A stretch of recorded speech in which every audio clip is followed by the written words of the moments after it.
السلام عليكم. مبروك لجماهير الهلال وهارد لك لجماهير الترجي. حقيقة الفوز بتاع الهلال على الترجي لو كان جه في ظروف مغايرة للظروف الحالية الحاصلة في السودان الفرحة كانت حتكون مختلفة تماما. الحمد لله إنه الهلال حقق النصر وحقق الثلاثة نقاط. مباراة ما كانت سهلة تماما، مباراة كانت صعبة وقوية أمام خصم وند قوي جدا في القارة الأفريقية، أمام الترجي التونسي بكل نجومه وبكل عناصره. الحمد لله إنه الهلال حقق الفوز. اللعيبة كانت قدر المسؤولية، المدرب قرا الماتش بطريقة جميلة جدا الحمد لله. وزي ما الحظ هو جزء من كرة القدم، في السنين السابقة في الأعوام الأخيرة الحظ كان معاند الهلال دائما في الفرص اللي بتتاح له قدام المرمى، قدام مرمى الخصوم.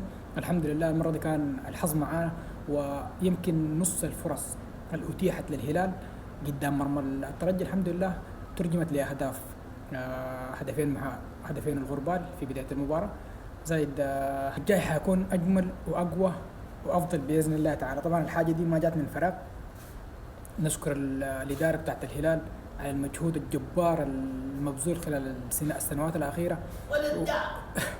نشكر الإدارة وندعمه في مشروع اللي شغال عليه، وإن شاء الله أفريقيا يا هلال قريبا جدا الموسم ده أو المواسم الجاية بإذن الله تعالى. وإن شاء الله الموسم ده مع إنه السودان، لكن الحمد لله العمل عمل متكامل إن شاء الله.